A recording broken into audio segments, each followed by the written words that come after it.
This is The Yay. I'm Reg Clay. And Norman G. This is The Yay, where we talk about life in the theater and the theater of life. Yay! As always, we want to thank Central Works, the New Play Theater, for sponsoring The Yay, reinventing theater one play at a time. And when I say we have a special guest, speaking of Central Works, we have Jan Zvaifler. Am I pronouncing your name right? VV, Zvaifler. Zvaifler. Normie's got it. He's one of the few. Jan Zvaifler. Yeah, you're. I would say you're one of the I guess, are you an artist? I know you're a member of Central Works. Are you an artistic director? Are you? What's your title? We call ourselves co-directors. Gary Graves and I. We share all managerial, administrative, and artistic responsibilities. So we just co-direct. Right on. And you've been doing it for a long, long time. You've been on the stage. You've been behind stage. I think, you're, as far as administrative stuff and, also occasionally directing, you're pretty much, you have your hands on everything when it involves Central Works. And you're one of the main reasons why it's so successful as it is. How long has Central Works been going on? Well, I was going to say this was supposed to be, but it is. We're still hanging in there. Our 30th season. Yeah. So, yeah, 1990 was when we were first founded. Wow, that's awesome. That is just fantastic. Norman, as I begin every podcast, how was your week? Week's always interesting. I did a live modeling gig this week, and I did a Zoom modeling gig last night. My pirate character has become my joy. Yeah, and I got an eye patch for him, so I'm very happy. Yeah, I've seen the Zoom picture. I mean, not Zoom, but Facebook pictures, and it's Facebook pretty picture, cool. yeah. Yeah. No, and then a friend of mine, because of my birthday, old friend, one of the first kids I met when I came to California, he sent me a photo of him done up as a pirate with a peg leg, a real peg leg. He is missing half of his leg. And so he has a photo of himself done up as a pirate. And I was like, okay, you went farther than I'm going to go with it. Talk about method. And you voted. Very good. I voted as well. Yes. Oh, you voted. When? I did the mail-in voting, and I think a couple of days ago I got the email back saying that my voting has been registered, and it's official, so I don't have to worry about it being in a trash bin or a dumpster or whatever. Right. The conspiracy, the Trumpsters always say. Jan, see what the president did for us? We have secure voting this year, thanks to the president. Yeah, exactly. Jan, have you voted yet? I have not voted yet, but I fully intend to. I vote by mail every year, and I have my little stack of all the paperwork and various things that I want to look at, but I haven't gotten around to it because I've been writing letters. Oh, there you go. Protest letters to Congress. Well, it's letters to supposedly swing voters that are just, it's not supposed to be in one direction or the other. You're just supposed to really urge people to vote. To register and vote, yeah. Yeah. So there's today is a big mailing day. I use this website called Vote Forward, and you can sort of adopt people, and they give you their name and address and everything, and they've got a form letter, but you write a few sentences of your own to personalize it. And then today is the big send, so I'm sending 30 letters out. Right on. That's fantastic. People need to be civically involved. I mean, that's what it's going to take to make any change. Speaking of which, I think today there's a massive women's march in D.C. to obviously protest Amy Barrett. I haven't been paying attention to her. I haven't even been looking at the hearings because, it's just, it's not going to do any good. She's going to be confirmed, and I feel so bad. You just did something that I like. I think I'm going to steal it. What's that? Just call her Amy Barrett. No ACB. Yeah. I listened to one podcast, and they started calling her Amy COVID Barrett, and I was like, okay, that's just way too much. That's rude. But in any case, so there's a women's march going on right now, and all you can do is really protest. That's about the best you can do. And vote. Yeah, that's right, of course, and vote, and of course, get the word out. There are also other things going on. More American. I read this in Wall Street Journal. More Americans are renouncing their citizenship. 37,000 since 2010. Does that surprise either one of you? Yeah. I have a whole bunch of friends who are looking at Canada, so it doesn't really Oh, surprise really? me. Yeah. Yeah, expatriates. I mean, I have a couple of friends who have, they visited New Zealand. There's even, I think there's a country in Africa who are actively campaigning for Black people to go back to Africa. I don't know. I think it's a little extreme. I No. know that's Trump really would like that. Well, I For think it's part of the larger GOP strategy has been to turn people off. So, because I don't see what you gain out of renouncing your citizenship. Does anybody really care? They're still going to ask you where you came from. They're still going to think of you as an American. Yeah, yeah, and also you have no idea what your quality of life will be. Where you are, depending upon where you are. Well, there's Norman, still some good stuff. Hmm? Norman, your parents were expats in They Mexico. were for a long time. They came back for the medical, which is weird to me, but yeah, yeah, no, they were but that whole community of people, for the most part, nobody is denying their citizenship. They're just not living here.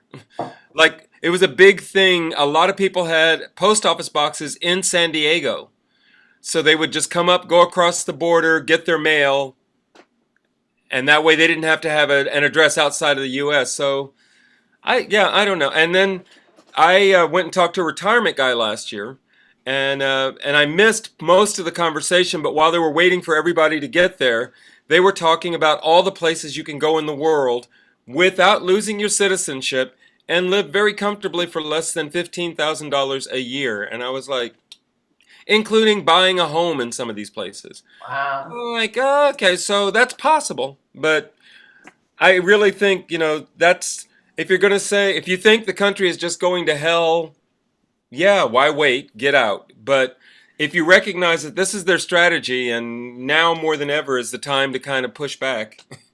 Yeah, that's exactly right. I don't know. I just feel very funny. I mean, patriotism. I mean, obviously, you can go to the extreme. The extreme patriotism. That's why we have these, rich boys. I mean, what? No, Proud Boys. They call them Proud Proud Boys. Boys. Yeah, they're not rich.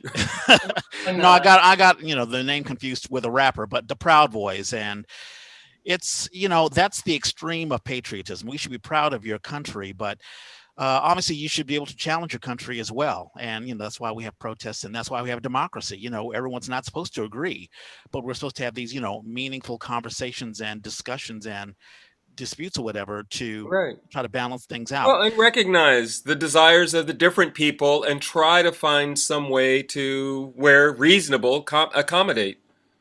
Right, exactly.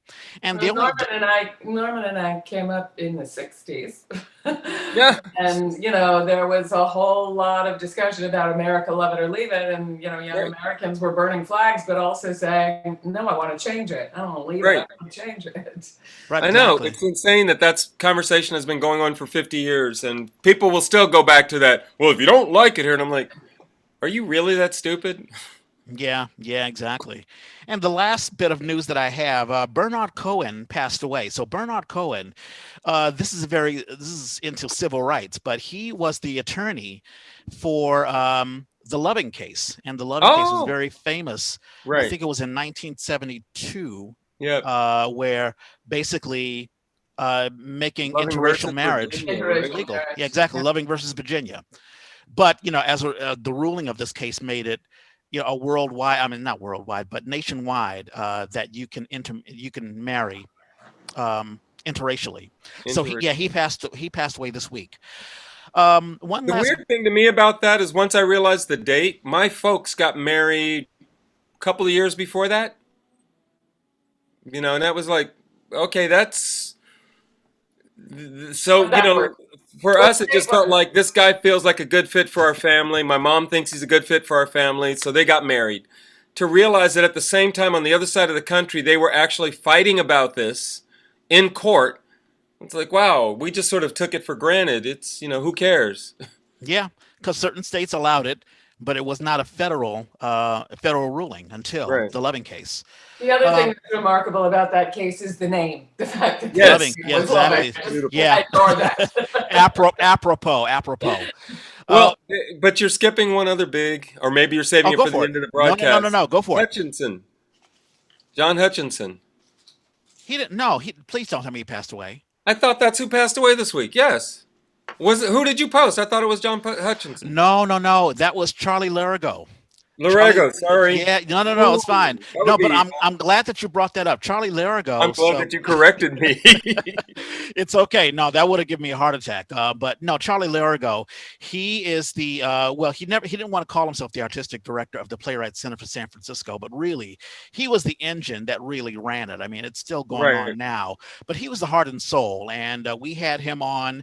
I forget what episode we had him on, but he talked about his being in Alabama, his growing up in Alabama, and his family being run out because his father, who was a doctor, wouldn't fire or get on a black man who was illegal, who was I think his story was that the black man was accused of making moves on a white woman, and right. the his Charlie's father refused to participate in any of that, and so they had to leave town, and I think they came to the Bay Area. He was a Presbyterian minister. He left Oh, the ministry to well, yeah. I mean, if we listen to the podcast, we'll hear his story again. And he had the Playwright Center, and he pretty much touched every aspect of it. And unfortunately, right, he passed away. Very rarely do we get to have interviews with individuals who are from what I call the greatest generation, or the silent generation. That's a generation that was around when Franklin Delano Roosevelt was around, that could hear.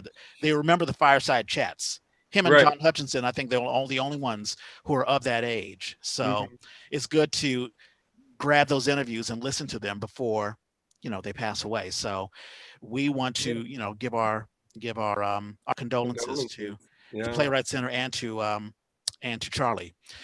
With that said, Jan, I wanted to ask you, I mean, how optimistic are you? 2 weeks from now, we're going to have an election. Are you optimistic, pessimistic? How do you feel about, she's you know, writing letters. yeah, well, I know, but I mean, are you up? I mean, are you upbeat, or how do you feel?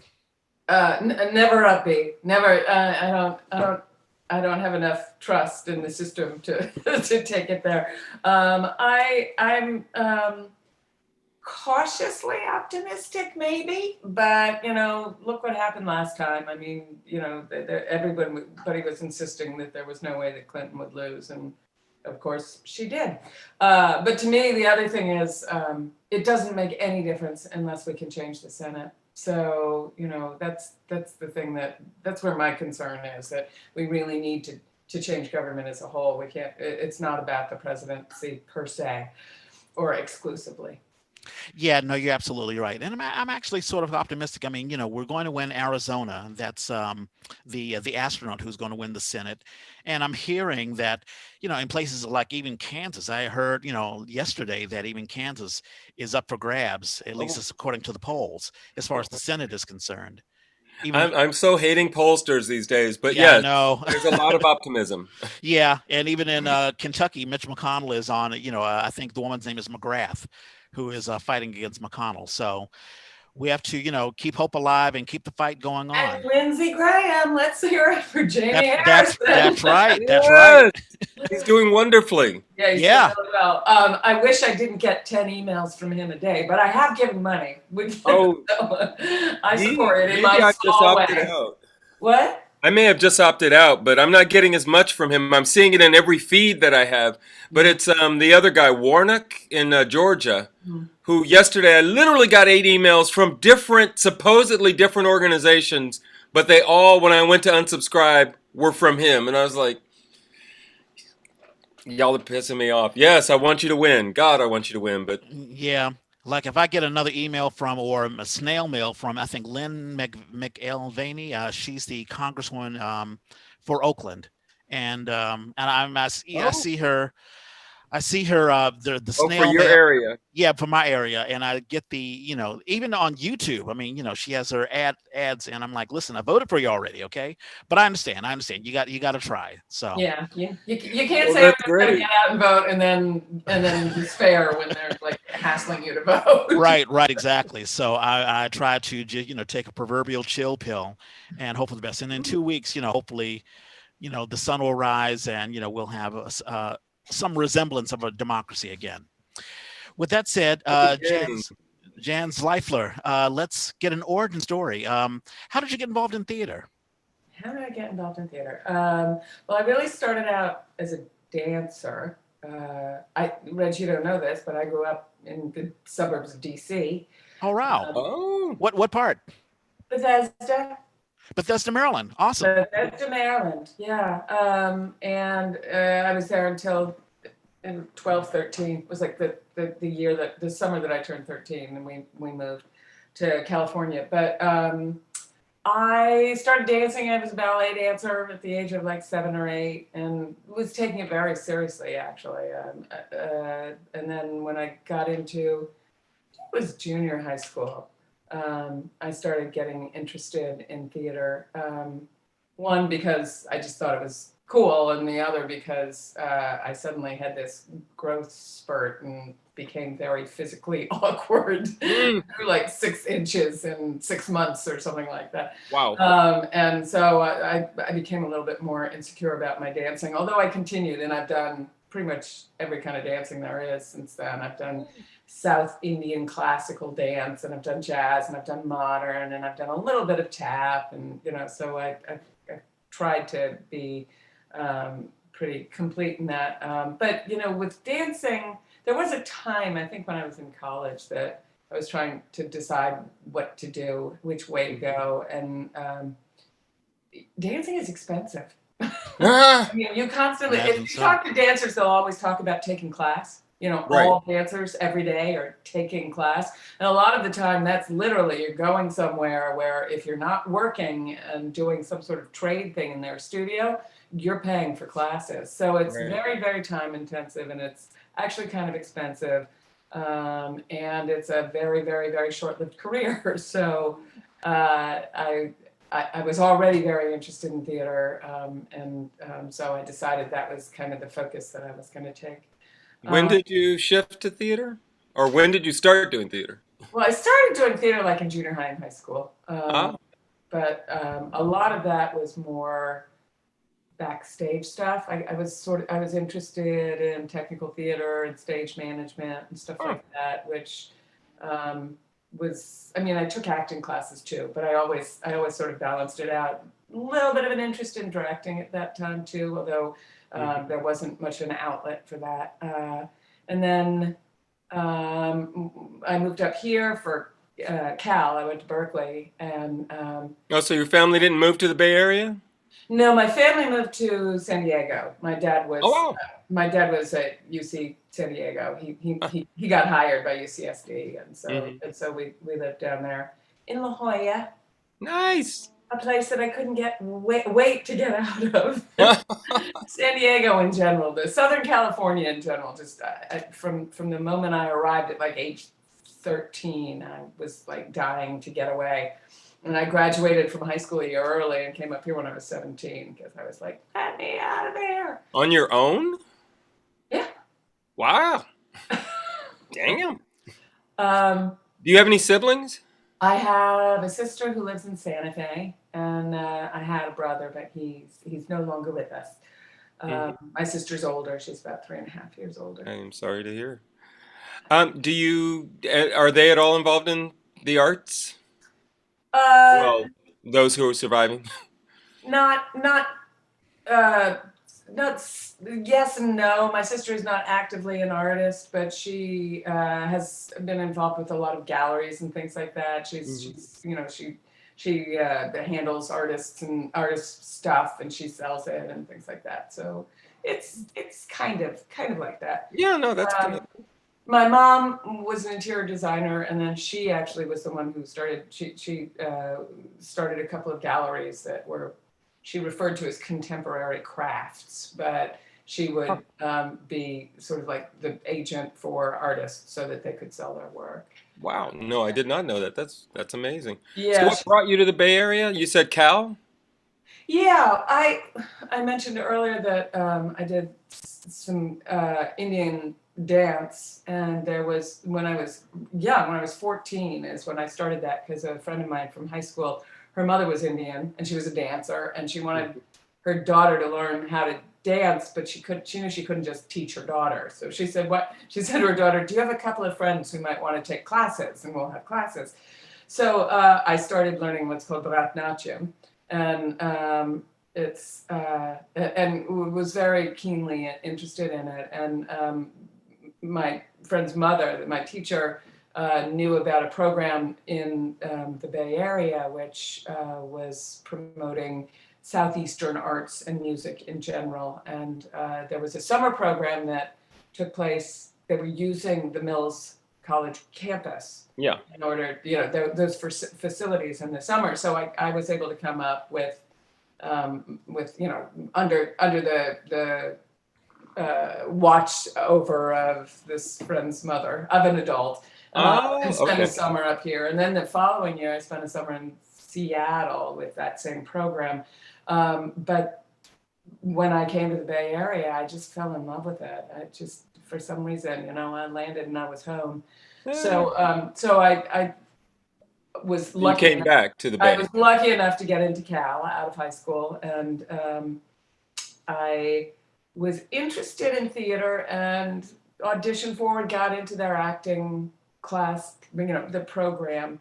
Mm-hmm. But I didn't really think that the department as a whole was that great, and I didn't think it was that much up my alley in terms of why I was going to college. So I did not major in theater. I majored in something that I was sure was going to get me a profession as soon as I got out of school, which was anthropology. Yeah, you have a I degree was in sure of anthropology? my future with that. Your um, degree is in anthropology? yeah, physical anthropology. Physical anthropology. Wow. No, I know when we have these interviews a lot, Reg is always curious about people's training and if there were things, theater training specifically, that you felt drawn towards or that seemed useful. Like method acting, or I don't know. There's always some sort of a technique, like the Meisner Yeah, technique. yeah, no, so I continued to take classes in the department, and dance classes. Actually, they actually have a great modern dance department, but strangely, not strangely, just the way it was, because the department was very small and cliquey. I would like to say maybe it had something to do with my abilities as well, but I could not get into any school production. Right. I just couldn't. And no matter how much I auditioned. And then I had a friend who actually was from San Diego. He had transferred from UCSD, who Mhm. was in my acting class. And he said, you know what, just get out of there. He said, I'm working at what's called the Berkeley Stage Company. I don't know, Norman, do you Oh, remember that? no, Berkeley Stage Company. No, where were Berkeley they? Stage Company. It was on, God, what the hell is the street? Addison, near Shattuck. Oh, Um, and they had a beautiful little theater there that And this would ended have been up the mid being. '80s. The mid '80s. Would it be? No, this is the '70s still. Sorry, Oh, I'm okay. I'm that old. It ended up being the Freight and Salvage before they moved downtown. right. Okay. That Yeah. building was originally the Berkeley Stage Company. So I went down there and I did an audition for, they called it Wednesday Night One Act. They had this little one act program, and they did a lot of new work. Interestingly enough, I hadn't thought about that as my continuum. Hmm. And this was in the days before cell phones and things like that. So I went home, and I literally, as I was walking in the door, my phone was ringing, and it was the director of one of these things asking me if I wanted to do the show. Which Yay. was nice, because I had gotten to this place where my ego was just shot because I couldn't get Right. anything. So I actually started working with them, and I also started studying at Gene Shelton's school, which was Ah, in Berkeley at the time. Oh, no, I didn't know that. Oh yeah, it was there for at least 15 years, I think, Uh-huh. before they moved to the city. And studied with Gene for a number of years. And I Uh-huh. do I do have to say, Gene was very influential for me in terms of theater. I mean, I just I kept, in the early days when people start talking about all of these acting kinds of conversations about beats and motivations and Sure. actions, and it all seemed really mysterious to me. I mean, it was just like when somebody says, what's your action?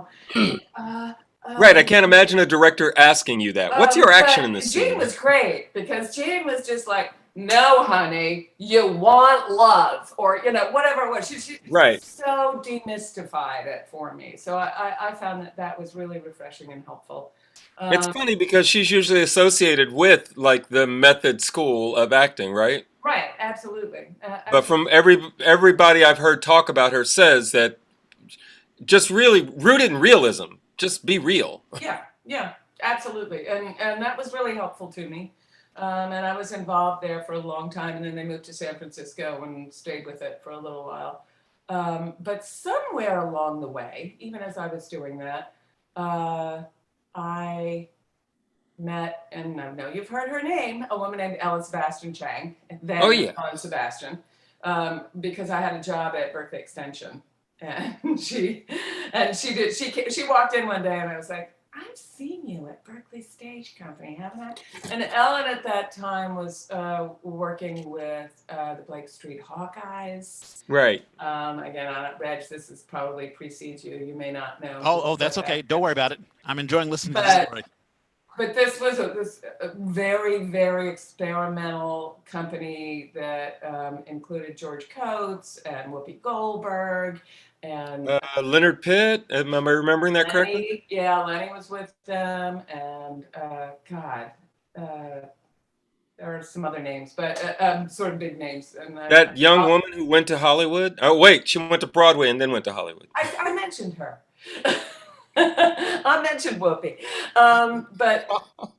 but who used to live behind the Blake Street Hawkeye space. Right. Uh, I became friends with Ellen, and we started working together on some small projects. And ultimately, she said she wanted to start a theater company. Ah.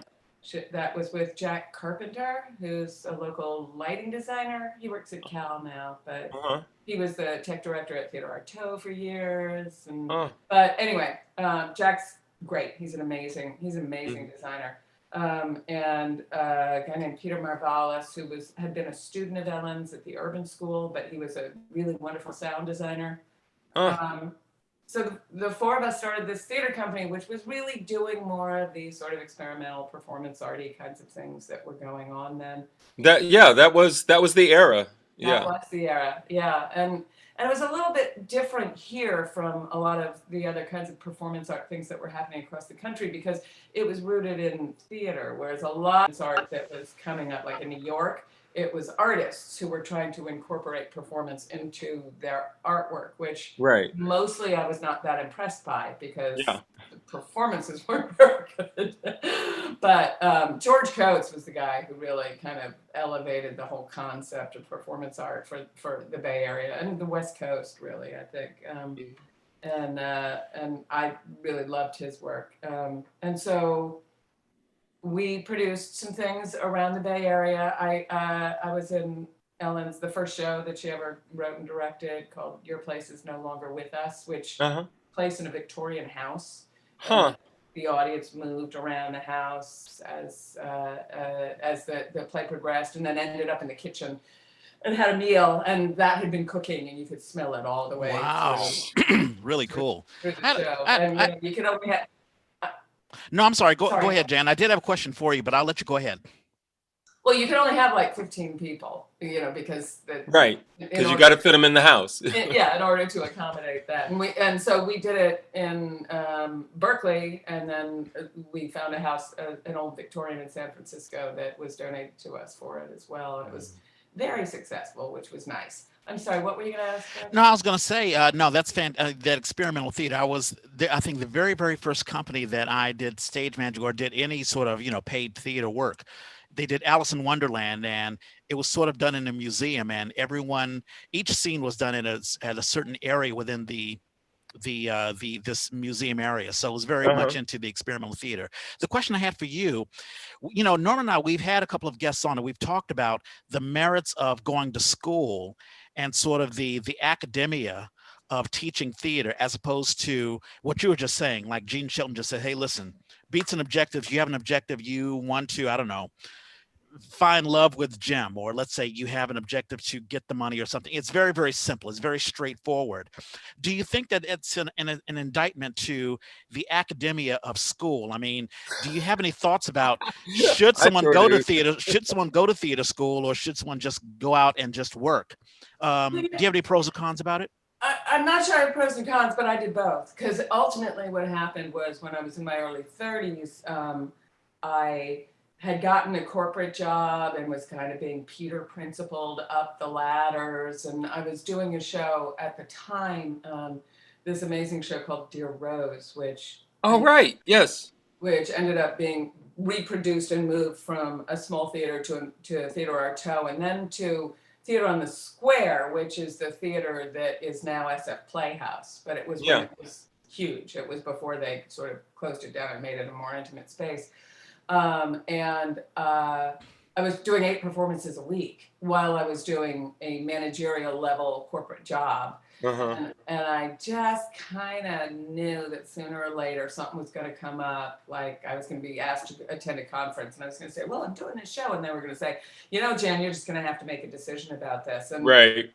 I always, I had always thought it's going to come to me when I decide this is really what I want to do for my career. I'm going to get to the answer to your Don't worry question. about Yeah. it. No, this is important. Go ahead. Well, Do it your I love this question. I was always like, okay, one day I'm going to figure out that it's really time to just go for it. And I had gotten to the place where I was like, that's bullshit. Unless you like really strike it big, which, 1 out of 3 million people that happens to, you just got to make a decision and jump sooner or later, and it's just, and it's, you're never going to get clarity on that. You're always going to go, yeah, I guess maybe I better do it now. But when I've had this thought about having to make a decision, it just came to me in a flash. It was like, oh, well, I know what my decision's going to be, so I'm just going to do it right now. And I gave myself 6 months in this job, which, in fact, I was promoted like 2 months after I made the decision. And I was Uh-huh. like, should I take this promotion? Yeah. Right. And I saved up a bunch of money, and the next year I went to school in England. And what I wanted to do was get a conservatory training because I felt like, I got a little Sure. bit of that imposter syndrome going on where I don't really Right. know that I can really say I know what I'm doing. I had been taking voice classes and I've been taking acting classes and I've been doing all of these things individually, but I was like, I think it makes a difference if you can really, really, really concentrate and focus on it. And that's what you do, and that's what you spend all of your time doing. So I auditioned for, and I had done a summer program, which was a Shakespeare program in London, and I had also lived in London for a year while I was in college, and I loved London. So I decided I wanted to try to get into school there, and was lucky enough to get into what they called a postgraduate program, which was just a 1-year course. Uh-huh. And it was great. I mean, I actually don't feel like I learned anything per se that I hadn't heard or known before, but having that exposure and being in that kind of an environment 24/7, I felt like really made a difference.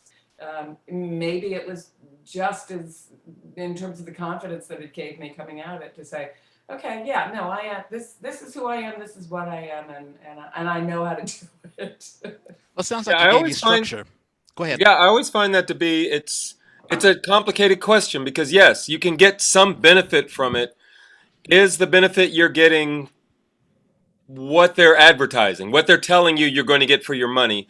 And I find often it's not. It's funny. I have a Facebook friend who has a school, or I'm not sure if his school is still going, but had a theater school, an acting school, and I had a roommate when I was in college who was in that studio, and I kept coming home and saying I am learning so much because I was already doing theater when I went to San Francisco State. I started doing stuff on campus just to cut my commute down around because I was working and taking classes and doing shows. And I was like, well, if I do the shows on campus, that'll cut that triangle down a little bit. So I did. And my roommate kept telling me about how important the work he was doing. That's funny because I'm using his book right now. The book that they used in there, I can't really see Stanislavski. that because of the lighting. Stanislavski, the Stanislavski system. The school swore by this as their Bible. And I read it, and it was like it's basically Stanislavski light. It was just this American distillation of what Stanislavski meant. He even did an extra year in their program because the guy was happy to take his money every month. Why not? But then he got out and he did a real show, and he would come home every night from rehearsal saying, "Oh my God, I'm learning so much." And I'm like, dude, I've been telling you this for like 3 years. And I remember you, Jan, telling me a story once of a famous Bay Area teacher who basically told students, if you take my classes, you will never get cast in my theater company. And I'm like, then why would I ever take, what are you possibly teaching that is worth me never getting to work in one of the biggest theaters in the Bay Area? Well, yeah, no, he did say that, and then a few months later, he said that he was interested in having me understudy for a production they were doing there. So I think the idea was that he was telling people, don't take my class because you think that it's going to give you a step up. So but I hear what you're saying. But yeah, it's just so complicated. So you guys got a theater up and running, even though it was site specific. You didn't have a home so much. No, it was a company and it was site specific, and we did a couple of shows. I actually did a show. We did a show called Choice, which was done at a very, very, very, very, very old space that run by the Intersection Theater that was in North Beach. This is like Oh, 5 generations back or right. something like that. And it was supposed to take place in an art gallery. Oh, And there were 2 kids in the show, and one of them was Sam Hurwitz, uh who was huh. I think 12 or 13 at the time, and the other was Whoopi Goldberg's daughter. So Wow, that's funny. yeah, that was way back. But what the other thing I wanted to say about school is the thing about like when you're trying to do theater in especially in anywhere that's not like New York, uh, the the work that you get usually is kind of few and far between. It's we're all struggling to get into there's a small number of theaters, as many as there are in the Bay Area, Right, and there's a whole lot of people who are trying to get jobs, and there is nothing that teaches you how to act better than acting. I mean, right. working is how you learn. And if you don't have an opportunity to be working consistently, then it's really hard. And that is something that I think a training program can do for you. It just gives you an opportunity. It's kind of like dancers taking class. It just gives you an opportunity to keep your chops up. And I think that's meaningful. Yeah, I'm definitely loving all the reading programs and things that are around now. Similarly, because it's a quick commitment, but you learn. I feel like I do shots SF about even now maybe once or twice a year. And every time I do it, I find myself walking out of it going, I should have done this. Oh, the next time I perch a role, I'm going to do this differently. I'm always learning. I'm always finding that you get in front of an audience and you go, okay, that worked and that didn't. I did a quick. I did have another quick question. So you're describing the Bay Area, the theater scene in the '70s and in the '80s. Do you find that a lot has changed? I mean, has the acting changed? I'm sure that there are theater companies that are not around anymore. But what do you think? What do you think the differences between theater when you first came to the Bay Area and now? I don't know that it's significantly different. I mean, there's a lot of small theater, um, and I think most theater companies start the same way. It's how Central Work started. It's a bunch of young people sitting around going, well, if I ran my own theater, I would do it this way. Right, And in fact, that's how Central Work started. It was a bunch of people who had met at what was then Berkeley Shakes, right, and we we would sit around complaining about how all the big theaters in the Bay Area didn't appreciate us, and it was kind of sour grape thing. And if only we could show them. And so then we decided, okay, let's do it. And I remember this was Soren Oliver was the original artistic director of Central Works, who was Barbara Oliver's son, who right. The Barbara, founder of the Aurora, yeah. yeah, of the founder of the Aurora Theater. And we actually started our company about 6 months before Aurora did. Oh, that's funny. Strangely, yeah. But we the idea was simply really to be able to showcase ourselves, because we figured, if we can't get work unless our work is seen, and so Right. we're going to create an opportunity for us to be seen, and I think a whole lot of small theater companies start that way. Yeah. And in LA they have it's a showcase agreement with Right. equity, which is the whole idea, and in New York they do that as well. The whole idea is, we know you're going to do this, so we're gonna create carve out a non-union contract, even though you're union, so that you'll be able to do it.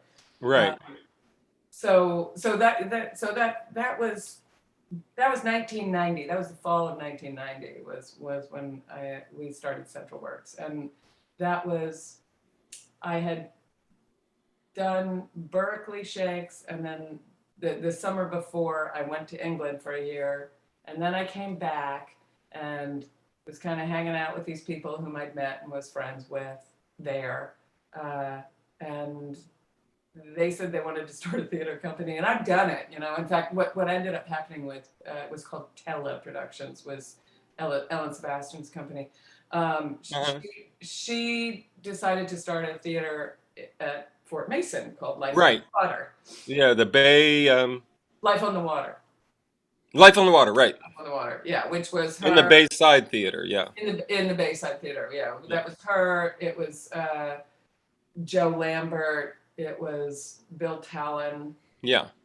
And I think Lenny was involved in the beginning, Leonard Pitt. Maybe they didn't seem like they held together very long. No, actually, it held together about 10 years, but they were a producing Right. organization. The idea was to create a space. They brought in a lot of touring things. They did some stuff for themselves as well, but Yeah. I think I saw Marisol there, yeah.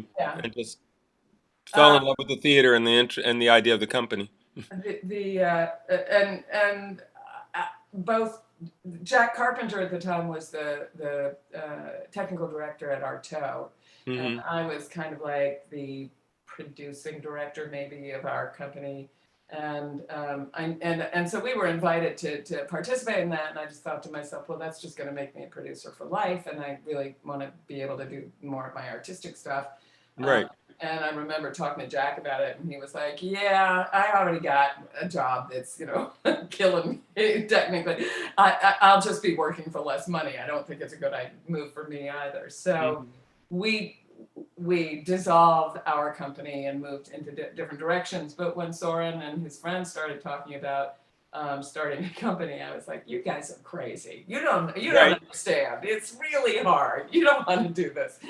And then next thing I heard, they were really going to try and do it, and they had an idea of something they wanted to produce, and I said, big sigh, okay, I'll help. Right. And so it was Soren and a guy named D. Lance Marsh, who now lives in the Midwest and teaches at a Hmm. school out there, and a woman named Denise Santisteban. Did you ever know her? I don't think so. No. She was a she was a stage manager. She was a union stage manager, but she really wanted to learn more about producing. So that was why she was interested in getting involved. And Wow. pardon me? I said, wow. Yeah. Oh, yeah. And so we were like sort of the administrative core of a company, which we really wanted it to be actor driven, bring in a whole bunch of actors who, our friends, whom we wanted to have an opportunity for everyone to get showcased and all of that. And so that was the start of Of Central Works. Yeah. yeah. Yeah, it's funny when we had Gary Graves on, and it's amazing. I think it was maybe 2 years ago. Yeah, it was one of But your first interviews, I think. I know. We were so happy to have him. He talked about the structure of Central Works. It's very, very different for Well, those it who haven't. morphed. It really morphed into something completely different. Yeah, where you actually construct plays almost from scratch. Like, bring the playwright in, you bring the actors in, and before even a word is put on paper or, on Word document, you talk about what's going on and you sort of build it as it goes on. And that's the concept that he talked about. Those were his words. What are your words? I mean, what does Central Works mean to you? Well, just to go back to the history a little bit, the thing that we discovered was um, and I see a lot of companies doing this now. They call people members, and I always Right. go up to them and I say, "What does that mean? What do you get when you're a member?" And they're like, Right. "Nothing." And Right. you get your name, and it means that you get some sort of recognition when they're trying to decide what they're doing in casting, I'm sure. But what happened with us was we felt like there's no way that you can promise, if you've got a company of 10 people, there's no way that you can make promises that you're going to be able to use them on a regular basis. Right. And we didn't think that it was fair to ask people to be making commitments to work in other ways in the theater company if we couldn't really, if there wasn't a quid pro quo. There should be, Right. I thought. So, the part of it was that, and part of it was that, only certain people do the work. When push comes to shove, there are the people Right. who do the work, and there's the people who don't. And so there was a kind of attrition. But the other thing was that we started out wanting to do at least regional premieres, wanting to do some kind of new work, in part just because that's how you get reviewed. Right.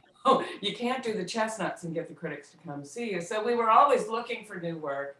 Gary got involved about a year in to our life. Mm-hmm. And Gary was a playwright. He's a playwright and director. And so we produced a play of his. And then when we were trying to figure out who we were and where we were, Soren had taken a leave of absence because he was touring or something on the Right. East Coast.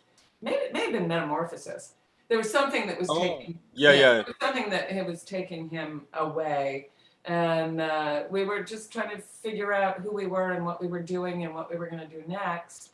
And Gary said, there's this company called the Joint Stock Theater Company. Gary had been an AD for Mad Forest, by the Carol Churchill play that was produced at Berkeley Rep. And he said, there's this way that they work, which is everybody is involved in the development. They go out and they do their research. That's the model of what was the Joint Stock Theater Company. And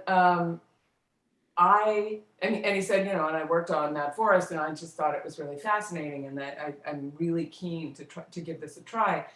Well, as it turns out, when I lived in England, I had seen a bunch of work by Joint Stock, and I thought they were amazing. I loved it. So I latched on immediately. I was really gung-ho. I said, this sounds great to me.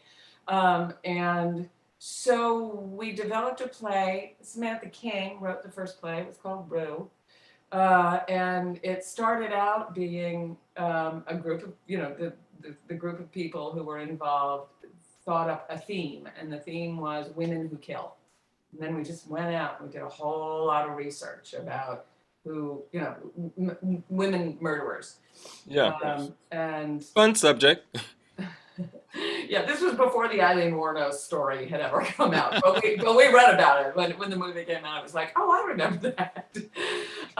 But the way that the method that we now use, which we call the Central Works method, which has morphed over the years. We're constantly honing and trying to figure out how to make it work better or more efficiently. Is that ultimately the playwright is in control of the words. So you do all your research, you bring it in, and whatever that sparks for the playwright, they go away and write a play. So she wrote a play called Rue, and Deb Fink and I acted in it. It was just a 2-character play. Mm-hmm. And Gary directed it. And that was our first Central Works method play. And it worked. We felt like it worked out very successfully for us. It got some attention, but mostly it just seemed like it worked as a system. Mm-hmm. So we decided, because you spend all your time reading plays that you don't want to do, if you rather than reading a whole lot of things that aren't really very interesting to you, let's just make our own. And we had a resident playwright built in, so that was great. We were, and Samantha was a playwright as well, but Gary was the one who was really keen to make this happen. And Sam actually was moving to New Orleans, which she still is. Huh. So that's the idea. And what Central Works does, our main mission is developing and producing new works, and for the stage. Yeah. It's an issue this year, obviously, but that's what we want to do is we want to do live theater and we want to create new works for live theater and we want to do it in a collaborative way where everybody has an artistic involvement and ownership of the project. And I can definitely speak to this. I mean, this. So I met Jan because Jan, and this is something you haven't really addressed, but all those little theater companies that people want to showcase themselves. Really, that's where that initial impulse comes from. Don't necessarily look very far afield, but it felt like you were going all over the place and checking out work, seeing what people were doing. So I met you because you were coming to see thick description shows.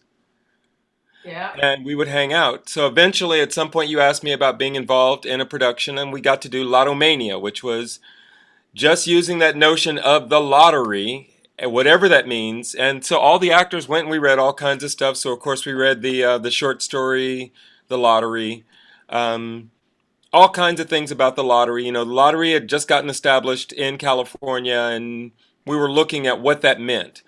And it was exciting. That was when I first found out that you had a dance background. You actually had a character that we all had a little dance number that we all did. Our pinball dance, our Yes, we were lotto dancing. ball We were the dance. balls. If you ever watch the lottery when they do the draw and the little balls, like bingo balls, they bounce out and the six numbers come out. We came out and did a whole dance routine with that. But that was one where we started with no specific notion, just a theme, an idea, and everybody brought in what they did, and we discussed it, and then the playwright went away and worked on it, and we gave feedback, and then we developed it. The next thing I did though was the Inspector General. And that was taking a very specific play, a Russian classic, Mm-hmm. which is literally a cast of dozens, if, you know, according to the script, the way the script looks, or a really facile group of clowns. I mean, I guess they could do it, but still, you'd need more than a dozen people to try and make this show work. Because people are just in and out, and lines of people in and out. We did it with three actors. And so we took that original material, looked at where we were in the world, and started discussing how to make that happen. So it's been exciting to watch that process happen. And it isn't just the idea that's in your head or Gary's head. There is that collaborative element of this is who we're going to put on the stage, this is who else is in the room, and they've got a voice.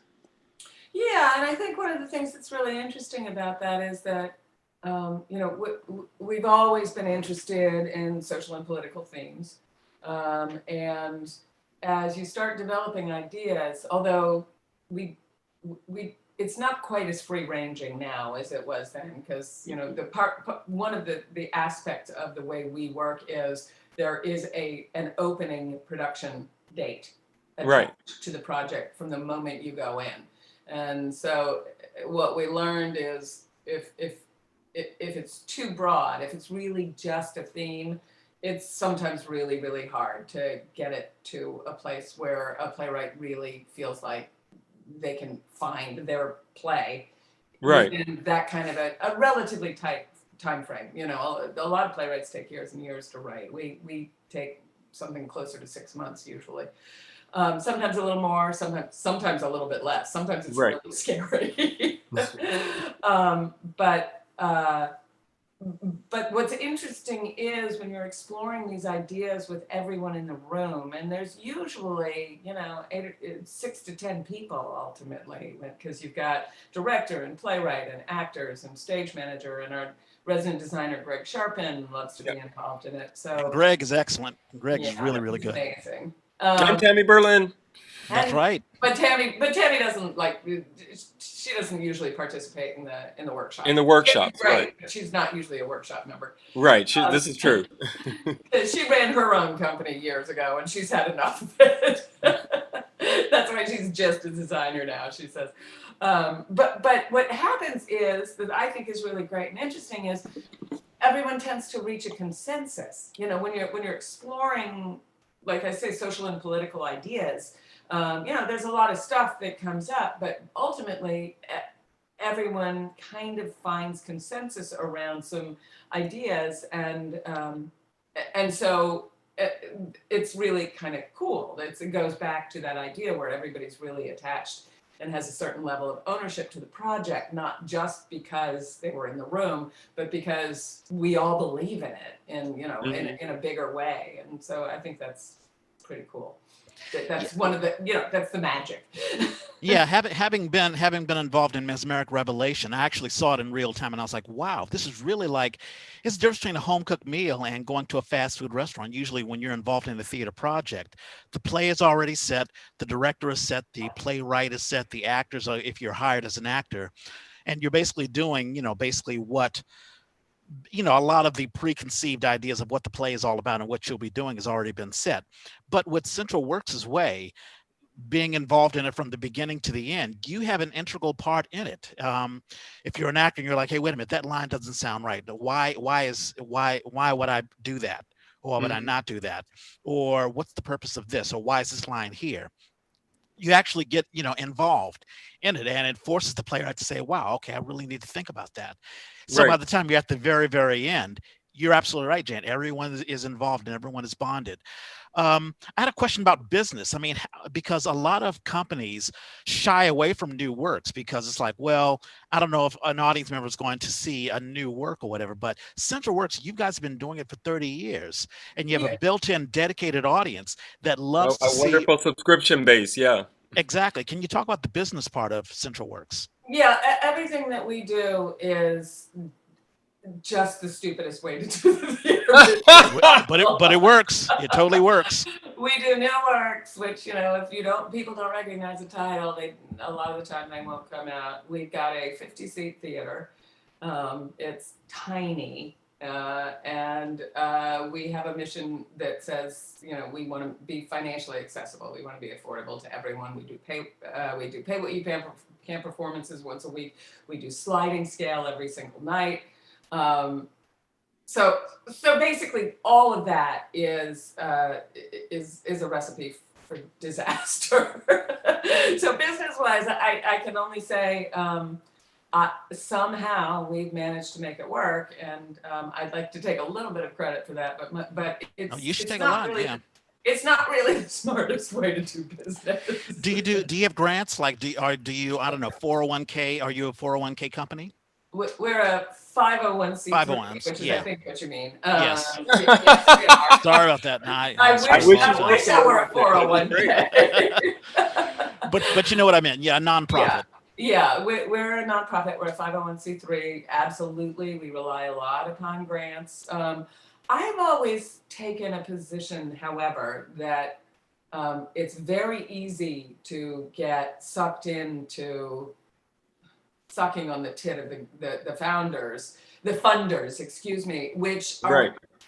and it's very quixotic, foundations change their visions and their attention, and Right. the things Every that they 2 or 3 years. focus on very, very frequently, which is there's nothing wrong with that. I'm not opposed to it. I mean, stuff comes up like right now. Social justice is where it's at everywhere, and that's a good thing. I mean, that's as it should be. But what that means is if you get really too attached to trying to find foundation money, you're going to be scrambling all the time, and you also may find that you need to change your priorities a bit in order to make sure that you can become a good target for foundation money.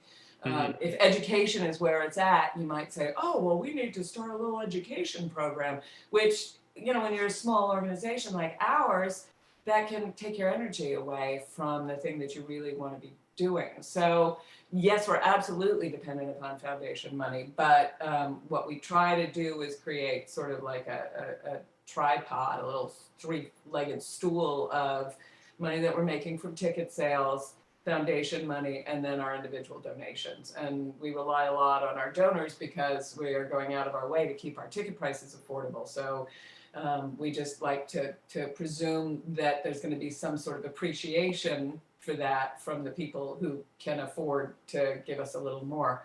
And we don't have any huge, there's no, tens of thousands of dollars dropping down out of the sky. You don't have that big fat cat donor. We really don't. But we've got a very consistent base, and we've got a few people who've been just remarkable in that they can give us a chunk of change on an Right. annual basis. And then we do production sponsorships. We go out to some of those people who are larger donors and say, you know, would you like to put your name on a specific production and give, you know, X amount of money in order to support that. So those are the things that's sort of how we keep ourselves alive. And I I can. feel. Go ahead. Now I was Go just going ahead. to say, I was just going to throw in money wise. You also pay your actors and you pay your tech very, very well. Oh So yes. I want to give shouts out to Central Works for that. Thank you for that. Yeah, no, that's, you know, I'm It's a reminded pet peeve of, of us. Go ahead. I'm reminded, you guys know Regina Evans, right? Yes, of course. Reggie, 52 Letters is the thing that she got a lot of attention for. She won the Fringe Festival, and Yeah, yeah. she's doing a lot of costume design now. But her main focus now really is getting girls off the street, you know, anti-sex slavery. Uh, but um, but she first moved to the Bay Area, and she sent me an email. I have no idea why, because she didn't do theater, but she sent me an email and she said, "I'm wondering if I can volunteer for your organization." And she came in, and we had this interview, and she's a wild person, you know. Yes. She was like all over the place and talking about her history, which is Talk about free really, spirits. Yeah. yeah, her history is kind of crazy. I mean, I'm sitting there listening to this going, huh, is this really true? Or is this woman just like out? But she had a scrapbook with a whole bunch of newspaper clippings and things like that. So she was And like, magazine. Yeah. yeah, because she lived in Australia and she ran this like consignment store, not even consignment, it was used clothing store, Right. but period pieces. And she became like this the used clothing boutique to the stars. She had all these really really famous movie actors and things who were coming and buying her stuff. So I'm listening to this story from this woman who basically has said she has no money. She just moved to the Bay Area. She's living in a halfway house. And I'm Right. going, uh-huh. But then she had the evidence to prove it. So like, okay, I believe you. So she said, so can I volunteer and help you guys out? And I said, well, if you're really talking about making a commitment of time, not just like coming one night and then going away, we don't do volunteers. We pay people to work Hmm. with us. And I do feel that way. I mean, you know, a lot of the time when we're doing grant proposals and things like that, they say, how many volunteers have you got in a year? And I'm like, I don't know, maybe 5. They help us with mailings. You know, we believe that time is worth money, and we've always had a commitment to try to pay something that was as close as we could get to minimum wage. And nowadays we pay a weekly salary to all our actors and stage Right. managers, which means if you're not called for rehearsal, you're still going to get paid. You know, it's not like a clock in, clock out kind of thing. We absolutely believe in that. No, it's been fantastic. It's a great way to segue. And I feel we're getting at time, but I want to ask, and I full disclosure, Jan and I have been talking about this thing that is going on in theater across the country now, talking about equity and BIPOC. This notion of finding some way to, and I don't think there's a better moment for it. And this moment where theater has paused is a good time to talk about how we're going to restart again. But these notions like that you're going to pay everybody, that you're going to treat people with respect, that you're going to make space for difference, that you're going to recognize that not everybody comes from the same background or comes to this in the same way, and that you're going to try and find some way to honor that and respect it. So it's been, I feel like in order to be responsible, we have to touch on this. But it's something that as we talked about it, I was saying, can you make sure that when you're making your statement, it says, and you told me, and I read your statement, this is stuff we will continue to do. I think, it's important to recognize that while we take this moment to think about how we can be fair and how we can, find a way to make up for those past injustices and current injustices, that you recognize what is already in place.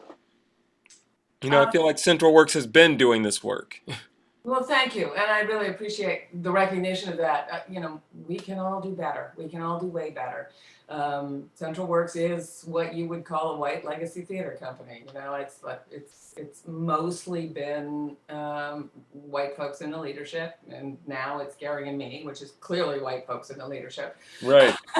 And we are searching for ways that we can figure out how to make sure that there is, something of an equal opportunity for everyone in the community to come in.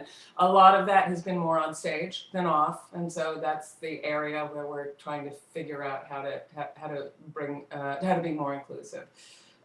There's so the language right now is like, and every time you adopt a new kind of phrase that's come in, Right. somebody is saying, no, you can't say that. Right. No, you told me diversity. I was saying diversity, and you were like, "Yeah, we can't use that word." Yeah, and that's okay. I learn as I go, but I come up upon phrases that I've been accustomed to using, and I'm like, is that okay? Or is that weird now?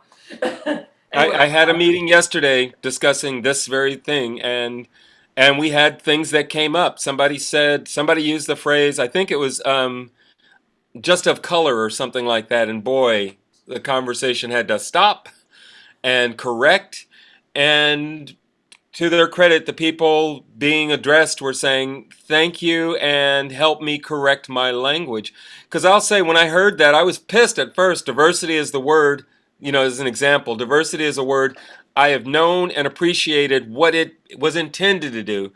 But I see how a new generation is looking at that and going, that's the same bullshit I've been hearing my whole life. Because it literally has been in place. If you're under 30, this is a term that has been in place for 30 years or more, and look how little we've accomplished. So let's lose that term and that umbrella, and let's find new ways to talk about it. I'm trying. To use the word representative.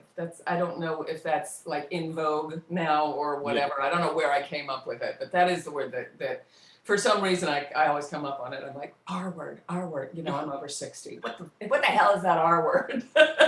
But representative of what our community is I think where we're trying to get. No, and I feel like in the conversation you and I have had, there's a lot of this that is just questions. A lot of this that is, wow, that sounds like a good idea. How are we going to accomplish it? And it actually came up in the conversation yesterday. You cannot expect every little theater company to, for example, have a bi-weekly meeting for folks to sort of unpack this stuff. You can't expect every company to do it, because if I work with 5 companies a year, I'm not going to 5 meetings every other week. So there's going to have to be some way where this is a shared responsibility, and hopefully an awareness that becomes throughout the community. Answering these questions is not simple. No, it's not. And I was in a meeting of artistic directors of companies across the spectrum in the Bay Area the other day, and there was a lot of discussion about doing anti-racist training, and Yes. What we're going to do is the first rehearsal. We're going to spend 4 hours doing anti-racist training for every production, and I'm like, I'm not opposed in concept, but time is so tight. Right. When you're a company that only has 20 hours a week for 4 weeks to put up a whole production, and you're gonna do that at the first rehearsal, and those are people who, like you say, are working all over the Bay Area. Right. And which means they're already going through this whole process someplace else. So it's like, it's an interesting idea, but if you really figure out how to do it practicably, I'm not sure that makes sense. Right. There's a lot of trial and error. But it's funny you say, now that we're in this place where we're not doing anything, because small organizations like mine, I'm a little busy right now. No, tell us. Alive. The idea that we're not doing anything right now is a little, yeah. Well, no, and this is usually where we do finish with this, is to say, what's going on now and what do you see as the future? Well, I for mean, you, Reg, you might have a better way of putting it. no, no, you said it just right. What do you think the future is for Central Works, but also for you? I mean, are you? I feel that you're married to Central Works. I mean, it's wonderful when you have a company that just feels Right. right to Got a you. ring. Uh, but do you see yourself with Central Works, or where do you see yourself in Central Works in, I don't know, 5 or 10 years? Well, Love I it. don't know if I see myself anywhere in 10 years. um, I, Jamaica. I don't. Well, let's start with the fact that I am a white woman in my 60s. So if I want to have a career in theater outside of Central Works, the pickings get pretty slim up here. Right. So just practically, I'm not sure that even if I wanted to, I'm not sure what I could do. I still can work outside of the company. I don't get a lot of offers. I would like to think that's mostly because people think I'm too busy, and I probably am, but I've done a few little things here and there over the years. Um, I so I can't see leaving the company. I don't, whether or not the company is going to survive that long, I don't know. Leaving the company until I sort of make a choice to retire. But that doesn't mean that we're not interested in saying in putting in a succession plan and having people in place who might be able to take over. Phew, some of the responsibility, that would be great. The company, I don't know. What the hell? We've got a 50-seat theater. I was saying to Reg before we started the recording, we've got a 50-seat theater that has a configuration where you've got 2 rows of seats around 3 sides of a very, very, very small playing area. Playing And space. the Yeah. thing that's been the virtue of our company and has made it really unique is how incredibly intimate it is. How you are inches away from the actors when you're in the audience. How you really get the sense of what Yep. that relationship with what's going on stage is, and what makes, to me, live performance so magical. It's the thing that Right. I love, and that's why I've done this all my life. Is I just feed off of that Mhm. wonderful energy that you get. So it's very clear that even if there's a lot of companies that are saying we think we're going to be opening up in the spring, with under certain circumstances.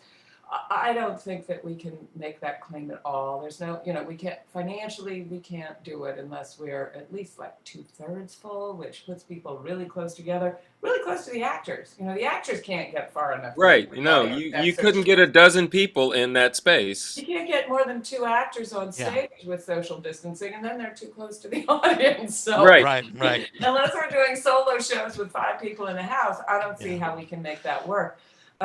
So it's going to be a while before we're going to be able to do anything on stage, which is what we really want to be doing. We're finding alternatives, but we don't really like what Zoom streaming has to offer. I feel like it's really making do. Um, and it doesn't feel like live performance to me, because as Right. an audience member, I'm still looking at a screen. So we're not really into the live thing. We're Yeah. playing with, You're doing the radio thing. yeah, we're playing with audio plays. And what's interesting about that is if you think about our work, we are focused on words and acting. We try to keep the production values super, super, super minimal. Hmm. And because we really want, it's all about saying whether or not this new play works. It's not Right. about concept. And a lot of directors don't really have that much interest in working with us, because what do? It's not, they can't like put their fingerprints on it in the same way that you can do. And I'm not dissing other theater companies. Big productions are cool, but it's just that's not where our focus is. But what you find with audio plays is that the audience member then is focused on the words and the acting. So Right. it's not really that different, and it does help us to figure out whether or not the script works. Although what we're learning also is that it's really got to be a script that is intended to be done that way, because Yeah. it's you can make certain accommodations for something that was Yeah. intended to be staged, but And it audio. also, yeah, it also helps to have a fantastic sound designer in Greg Sharpin, who is also, Oh. he's a performer himself. He showed me he had a CD of music. I think he was a music Oh yeah. producer. back in the He Yeah, does a day. lot of experimental music. Yeah, yeah. no, He actually tours. He's Yeah, performed in internationally. Europe. Yeah, he's Yeah, performed in Europe and stuff as Karnacki. That's his right. name. yeah, I want to get him on. I want to get him on the egg because he's Oh, that's amazing. great. He would No, love. and I feel bad. There's so much else I want to talk about, like the acting thing. Oh my God, Central Works should really offer a workshop every year in the specifics of this intimate style of acting. It is incredible, and it teaches. I every actor I've seen who embraces it ends up learning something and is brilliant. And every actor who resists it very quickly finds out that there's a very small window of space, literally, that you can work in. But do you guys have the piece that's up now? Is that still available? Do we have? I'm sorry. What? The audio play. Oh yeah, no, we've got a few things going. We've got Bystanders, which is a play by our resident playwright Patricia Milton, who's wonderful. Oh yeah. That's streaming, and theoretically it's going to be until the 24th, but we probably will just keep it going because I can't think of any good reason not to. We've got, Yay. we've got another audio play that we're going to be putting up on. It's going to start on Thanksgiving Day, which is The Human Ounce, which is the play that we were doing on stage when we had to shut it down. Oh Um, right. so it actually lends itself quite well, even though it takes place in an art gallery. It Is lends that the itself one quite with well to audio. Kimberly? Is that the one Yeah, with it's Kim and Champagne Hughes and Don Wood, who are all Damn! fabulous. Yeah, really, really good. And again, something else I would love that I wish we had more time to talk about because there are tiers of theater, and to know that there is a theater company that really pays attention to who this spectrum, this talent pool that we have is, and is able to give these people wonderful opportunities to showcase themselves. There are just not enough companies doing that. So on the positive side, that means that's a special niche that Central Works fills. There's one But more thing I'd like to say. I know that we're running out of time, but we didn't actually talk about me as a director, which is fine. Yvonne, I just know I know, I know, this is your but director's thing. I wanted you in for the Bay Area Directors Summit, but I also feel like the choices that you make as a producer are so much a part of that whole conversation. Well, the one thing I want to say about directing is the biggest lesson that I've ever learned, which sort of ties into what you were saying, Norman, is Mhm. uh, there's a whole lot of people who think that directing is all about being in charge, being in control of everything. And what I have learned is directing is all about letting go. Because it doesn't matter how many times you say you want it like this, it's going to be whatever it is. People are going to do what they do, how they do it. And what you need to do is find their strengths and figure out how to make to highlight that. Right. But so I feel like that's a part of like the method of how we work with people in the space. It's interesting, Jan. We had Richard Harder on, who also learned from Gene Sheldon. I don't know if you know who Richard Harder I is. do know him, sure, I know him well. Yeah, and he mentioned the same thing as far as directing. Usually, his style of directing is he allows the actors to do whatever they want to do, especially when it comes to blocking. And then he'll make the decision, or rather, the actors, or collaboratively, a decision will be made. Okay, this feels right. Let's lock this in. And it's so different from other directors who usually go here, move here, cross here. Okay, now write that down. It's the difference between being in control and allowing the actors to sort of do and Mhm. find the discoveries on its own. So I think there's sort of a Gene Shelton connection there. That's That's interesting. cool. Yeah. And I feel like I'm somewhere in the middle. Oh yeah, and Linda Ayers Frederick, who runs Yes. or Yeah, ran the Phoenix. which Yeah. is where what are they called? Richard's Oh, company. Off Broadway West. They're Oh, not. Broadway West. Thank you. Yeah. Yeah, we use the Phoenix Theater. Right. Linda was big. Gene Shelton alum as well. Oh, wow. No, I did not know that. Yay. No, I get to work with her now. We do standardized patient work together. Oh, is that right, Linda? Wow, that's Yeah. fantastic. And she just had a birthday a couple of weeks ago, I think. Yeah, I think we gave her a shout out. We did. Oh, Speaking of speaking of, let's do it. Shout outs. Birthdays. birthdays, Allison Luderman is a playwright, local playwright. Her birthday is today, I think. Actually, All no, I right. don't think I had any for today. What is it? 19th. I did one of her plays, The Chain. Ah. It's one of her Um, own. William J. Brown III. Boy, that's a lot of name. Runs a company that was called the Arabian Shakespeare Company, and I believe they are now called Perspective. Hmm. And I'm looking forward to see what they do next. They've been exciting. Anyway, he was my Hamlet when I did Hamlet with him. He directed Midsummer Night's Dream, which I got to do last fall, which I was doing like a year ago at this time. Alan Quismoro, who is on. I have to give you. Reg. I'm so looking forward to giving you a list of people that I've talked to about this Bay Area Directors Summit, and saying these are people we didn't get on, but they're interested. Alan One is. His Q, birthday's yeah. in 3 days. Wonderful actor, director, and I think he was the artistic director of Bindlestiff. A Bindlestiff. Bindlestep, but I think also, I can't remember. I think it was Rhino for a minute. I think he was an interim. Jennifer LeBlanc, who was my Oberon in Midsummer Night's Dream to my Titania, Midsummer Night's Dream last year. That was very strange. Jessica Richards, who I met when she was sort of interning at Cal Shakes, and now she is a big theater person. Cliff Mayotte, who I went to college with, San Francisco State, started Harvest Theater Company. The show that I just most recently did, the Hamlet's Ghost, was written by and starred Neva Hutchinson. Cliff, I met her through Cliff and his company when we did Ibsen play long time ago. Rachel Baker, who I got to work with on Hamlet. She played the Queen. Thomas Simpson. And now my computer is freezing up. Don't do that. Thomas Simpson, who runs Afro Solo, the Afro Solo Performance Festival, which started off as just a solo performance festival and has grown to include art galleries and jazz and readings. And he was one of the first people to ever pay me to direct a show. So, Yay! and I think that's all I've got. Okay, my list. Let's see. Along with Allison Luderman, who you mentioned, who directed me in Musical Cafe, The Chain. She was the lyricist, and there was someone else who wrote the music. Also, Christian Epps. Now, Christian Epps, I'm always talking about my ties with Duke Ellington School of the Arts, the Right. school that I graduated from.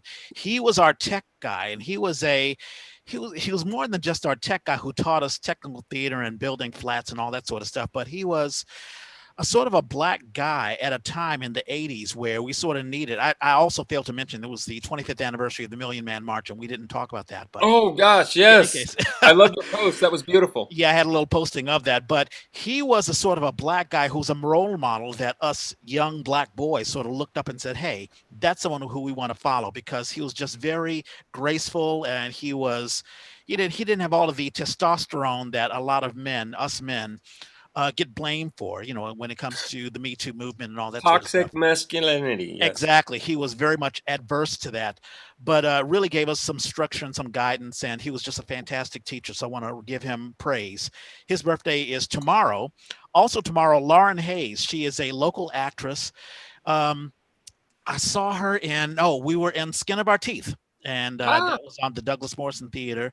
And Mhm. she is one of those young actresses who just came out of school. I can tell she's like a young version of not Kim Kim, Donovan? Kim Donovan. Yeah. Yeah. She reminds me a lot of that. I mean, Oh. she has a great presence about her. Uh, You mentioned Alan Q, also another ex-Bendel stiffer, Susanna Yu. She was a ah. technical person and also an actress, and she's now in New York. She has a family in New York. I have no idea if she's Oh. still involved in theater, but I want to give praise to her. Also on Tuesday, Jeremy Sawyer. We did The Marriage of Bet and Boo by Christopher Durang a long time ago, and back in 2001. And he was the lead actor, and he was just amazing. We had a lot of fun. It was a wonderful slapstick sort of dark comedy, and he was fantastic. I have no idea where Jeremy is, but Oh. I have in my feed uh, Alia Lay. I've never worked with her, but she's in my feed, and she's a SAG-AFTRA actress. Hmm. Happy birthday, Alia. Wednesday, Isaiah Dufort. He is a writer. He was an ex-Eastender. He wrote plays Oh for yeah. Eastenders, and he was on the Yay, and he's teaching film. Mhm. Um, I think at the San Francisco State College. So give him a praise. Also on Saturday, Marla Cox, and we've had her on the A. I wrote a little mini musical called Nia, and she was my Nia. Right. Although she was 51 years old, she played a teenager and she did a fantastic job and Ah, amazing voice. And you remember the interview that we did, she talked all about being in the army and having to deal with racism and sexism, in the armed forces, oh. and so Hmm. proud of her son. And she's doing some really, really great work. She's worked with the Lorraine Hansberry Theater, and really, really strong Black woman, great singer. And so her birthday is Saturday. And the last person I have on my list, Matthew Quarles. We call him Matty Q. He is a tech guy. He was our stage manager when we did Women on the Verge of a Nervous Breakdown. And Oh. so we had gunplay when we did the show. It's at the Town Hall Theater. This was a year ago? Yes, a year Yeah, it's ago. about a year ago. Yeah. About a year ago. And he was very, very on point as far as, of course, we weren't dealing with real live ammunition or even a blank. As a matter of fact, the gun didn't even fire. But he Okay. was still very, very careful about basically not allowing us actors to play with the gun, just real disciplined in Thank dealing with stage goodness. managing. So I wanted to give him praise, and that is it. That's my list. That's your uh birthdays? yep, shows. I have no shows. Jan, you have any birthdays or shows? Any shout outs? Uh, Gosh, I can't think of any right Well, now. So Rich, do you have apologies. any shows? We can come I back. do. Well, okay, so at Oh, right. Yes. Yes. Yes. Well, of course, we'll talk about Playground, but Central Works has Bystanders and audio play that has been extended over and over and over again, and we'll have the link so you can click on that so you can see the show. Also, I believe Central Works has a partnership with other theater companies with It Can't Happen Here. Oh, Um, really? yeah, by Tony Tacone and Bennett Cohen, adapted from the novel by Sinclair Lewis, sound design by Paul James Pendergast. I'm on the Central Works website right here. Sure. Ah, It's an audio play that they created that's based on the stage play that the rep did a number of years ago, and right. it's supposed to be to get out the vote. It streams now until Oh, November great. 8th. You can get it through our website or the Berkeley rep, but there's 100 different companies nationally that have That are doing it. kind of, Yeah. That, kind of signed on to be partners. And it's going to go through November 8th. And the whole idea is to listen to what could in fact happen and has been happening here. And it's has been, yes. an incentive to get you out. Absolutely. So I'll have links to that. You can look on Central Works to find out more information on that. Speaking of Get Out the Vote, so we're doing Monday Night Playground. Norman, you have a show that you're directing, and I have a play that I've submitted on Monday. The theme is suffrage, October the 19th, and we'll have a link so that you can purchase a ticket.